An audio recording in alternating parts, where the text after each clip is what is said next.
Hello everyone. इस video में हम बेसल प्रॉब्लम के बारे में डिस्कस करेंगे। ये बेसल प्रॉब्लम जो है क्या है?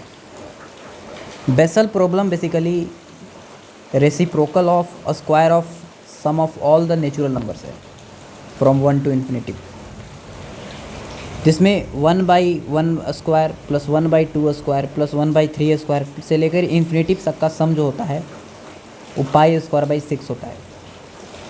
तो आज हम इस प्रॉब्लम को प्रूफ करने वाले हैं by Taylor expansion of sine series and factorial expansion of sine x. तो चलिए स्टार्ट करते हैं। सबसे पहले जो है इस प्रॉब्लम को सॉल्व करने के लिए हम आपको कुछ फैक्टर के बारे में पढ़ाते हैं कि फैक्टराइजेशन क्या होता है और फैक्टराइजेशन से हम रूट्स कैसे निकालते हैं।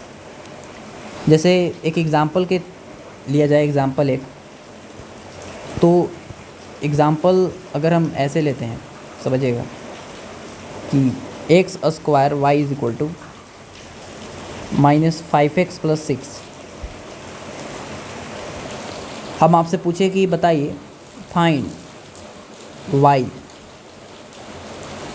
Find x when y is equal to 0। तो आप इसको कैसे सॉल्व कीजिएगा? आप बोलिएगा कि बहुत आसान है। y इज इक्वल टू 0 करेंगे, is equal to x² - 5x + 6। 0 is equal to x² - 5x + 6 को फैक्टराइज करेंगे तो आएगा x - 3 × x - 2। या तो a वाला टर्म 0 होगा या तो a वाला टर्म 0 होगा। तो x - 3 इज इक्वल टू 0 और x - 2 इज इक्वल टू 0। तो एक आंसर आ गया मेरे पास x = 3 और एक आंसर आ गया x = 2। तो आप बेसिकली इस y को आप ऐसे लिख सकते हैं, y = x - 3 × x - 2, जहाँ 3 और 2 जो है उसके रूट्स हैं। 3 और 2 क्या हैं? उनके रूट्स। आप उनको रूट्स के रूप में इस तरह से लिख सकते हैं। वैसे ही एक और एग्जांपल अगर लिया जाए तो y = x² - 1 है। हम आपसे पूछे कि इसको अगर फैक्टर के रूप में लिखना है तो y = इसको लिखेंगे x + 1 × x - 1, क्योंकि a1 -1 और 1 इसके रूट्स कैसे निकालेंगे? रूट्स निकालना है तो आप इसको 0 के बराबर कीजिए, x² - 1, तो x² = 1, तो x = √1, जिसका आंसर +-1 आएगा। तो इसका मतलब है कि या तो एक +1 होगा या तो -1 होगा इसके रूट्स। तो आप उसको इस तरह से फैक्टर के माध्यम से हम इसको लिख दिए। इसी की हेल्प से जो है हम इसी तरह से हम आपसे अगर पूछें कि बताइए साइन x = 0 कब होता है? आप बोलिएगा कि बहुत आसान है। आप ट्रिगोमेट्रिक इक्वेशन में पढ़े हैं कि sine x = sine alpha, where alpha is lies between -π/2 to π/2। then x is equal to nπ plus -1 to the power n into alpha, where n is belongs to integer। यहाँ पर x के बहुत सारे solution होते हैं sign x = sine alpha रहे तो वैसे ही यहाँ पे साइन x = 0 लिखा है तो आप -π/2 और π/2 के बीच में एक ही सॉल्यूशन है कि साइन 0 लिख दीजिए, कि साइन 0 का वैल्यू 0 ही होता है। तो यहाँ पर आप देखिएगा तो x = होगा nπ plus -1 to the power n, n is n into alpha. यहाँ अल्फ़ा का वैल्यू कितना है? 0 है। तो x = आ गया मेरे पास nπ। x = nπ, जहाँ n क्या है? हमारा इंटीजर है, n बिलोंग्स टू इंटीजर। तो साइन x 0 तब होगा जब x जो है वो nπ हो और n बिलोंग्स टू इंटीजर। इसका मतलब है कि x का वैल्यू यहाँ पर रूट्स क्या क्या आएंगे? 0 आएंगे, ±π आएगा, अगर ±1 रखेंगे तो ±2π आएगा, ±3π आएगा, ऐसे। अब हम साइन x को भी जो है उसके फैक्टर के माध्यम से लिखने चाहते हैं कि फैक्टर के माध्यम से कैसे लिखें। जैसे हम यहाँ पर x² - 5x + 6 को ऐसे फैक्टर के माध्यम से ऐसे लिख पा रहे थे, तो वैसे साइन x को कैसे लिखें? तो चलिए ट्राई करते हैं लिखने का। साइन x को अगर हम ऐसे लिखने फैक्टर के प्रयास करें तो पहले x माइनस जीरो लिखेंगे क्योंकि एक रूट जीरो है, फिर x माइनस पाई अगर लिखेंगे, x माइनस टू पाई लिखेंगे, x माइनस थ्री पाई लिखेंगे, सो ऑन। तो क्या ये सही है? आप बोलिएगा कि जीरो रूट्स है, बिल्कुल है। पाई रूट्स है, बिल्कुल है। टू पाई रूट्स है, बिल्कुल है। अगर आप यहाँ जीरो डालिएगा तो को साइन एक्स जीरो जनरेट करेगा, पाई डालिएगा तो पाई माइनस पाई जीरो बनाएगा, टू पाई डालिएगा तो बनेगा। लेकिन यहाँ पर एक दिक्कत क्या है? दिक्कत ये है कि यहाँ पर अगर माइनस पाई डालेंगे तो, क्योंकि माइनस पाई भी तो रूट है, माइनस पाई डालेंगे तो माइनस पाई माइनस टू पाई हो जाएगा। यहाँ माइनस टू पाई डालेंगे तो माइनस फोर पाई हो जाएगा, जो जीरो जनरेट नहीं करेगा। इसलिए इस तरह से हम इसको फैक्टर के रूप में नहीं लिख सकते हैं। अच्छा, और ट्राई करते हैं। साइन एक्स बराबर, अगर हम ऐसे लिखें, एक्स माइनस जीरो, एक रूट तो रहेगा ही, एक्स ऐसे एक्स कॉमन लेके वन माइनस एक्स अपॉन पाई,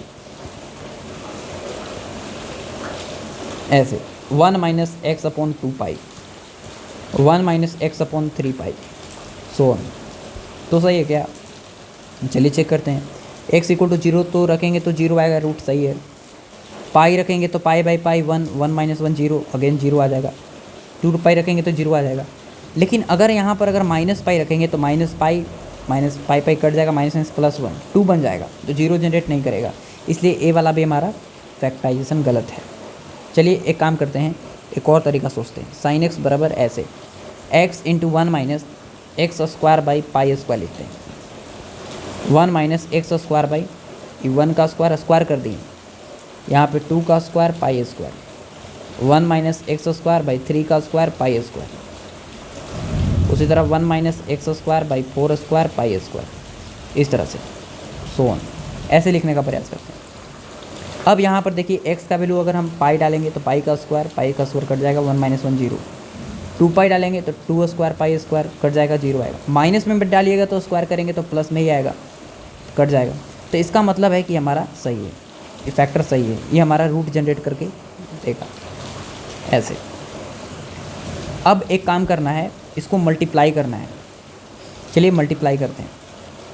साइन एक्स बराबर, मल्टीप्लाई कीजिए, थोड़ा सा समझिएगा मल्टीप्लाई कैसे करेंगे। साइन एक्स को मल्टीप्लाई कीजिए, एक्स को वन से और इसको गुना कीजिए, तो x minus x cube by one square pi square into one minus x square by two square pi square, one minus x square by three square pi square, one minus x square by four square pi square, ऐसे so on. X को इससे साथ गुना कर दिए, अब बाकी as it is वैसे ही लिख दिए। अच्छा, एक बार इसको इससे गुना करते हैं, करके देखिए एक पैटर्न बनेगा।